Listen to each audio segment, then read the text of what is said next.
Bonjour, je suis Adeline Voisard, je suis mère de famille et autrice de livres pratiques autour de Laudato Si, et je vais vous raconter une expérience de Dieu qui a transformé ma vie. Alors, j'ai été baptisée bébé, j'ai grandi dans une famille peu pratiquante et j'ai été catéchisée, j'ai été jusqu'à la confirmation, et puis ensuite à l'adolescence j'ai complètement abandonné Dieu, j'ai lâché la foi jusqu'au début de mes études où j'ai rencontré mon mari. J'étais pas sûre de vouloir me marier à l'église, mais après discernement on a opté pour le mariage religieux, ce qui nous a remis sur le chemin de la foi. Et en gros,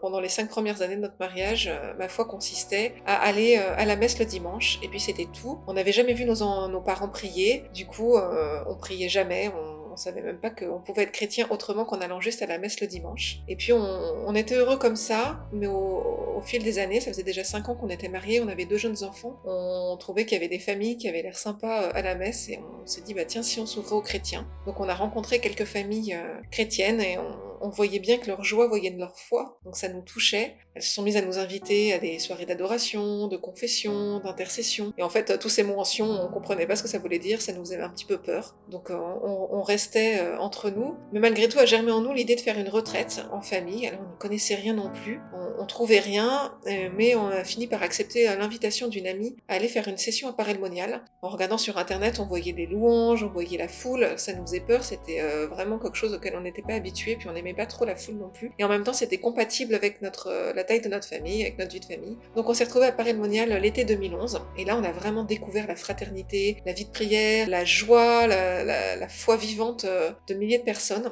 Et ça nous a beaucoup touchés, même si on restait quand même un peu dans notre coin, si bien qu'au bout de 5 jours, c'était la fin de la session, on a remercié notre ami, on lui a dit qu'on reviendrait sans doute pas, mais que ça nous avait vraiment donné le désir de prier, même si on voyait pas trop comment ça rentrerait dans nos agendas. Et puis c'est sur le chemin du retour, on était dans la voiture, on a vraiment vécu une expérience comme dans l'évangile, dans le récit de la Pentecôte, où tout d'un coup, tous les deux, on s'est mis à se sentir aimés de Dieu d'une manière si forte qu'on s'est mis à chanter, à louer, on avait chaud si bien que le soir on n'arrivait plus à dormir, et puis on a eu la prière facile, on se mettait à prier tous les jours longuement, voilà, très naturellement, on s'est mis à vouloir aller à la messe en semaine, on s'est mis à aller rencontrer nos voisins, on avait envie d'annoncer à partout l'amour de Dieu, que Jésus était vivant, qu'il nous aimait. Alors bien sûr, l'euphorie des premiers mois a fini par s'estomper, on n'est plus tout foufou, mais malgré tout, il y a vraiment eu un avant et un après, et depuis, l'amour de Dieu demeure, et je reste persuadée de cet amour de Dieu pour moi, et de mon désir aussi de l'aimer en retour.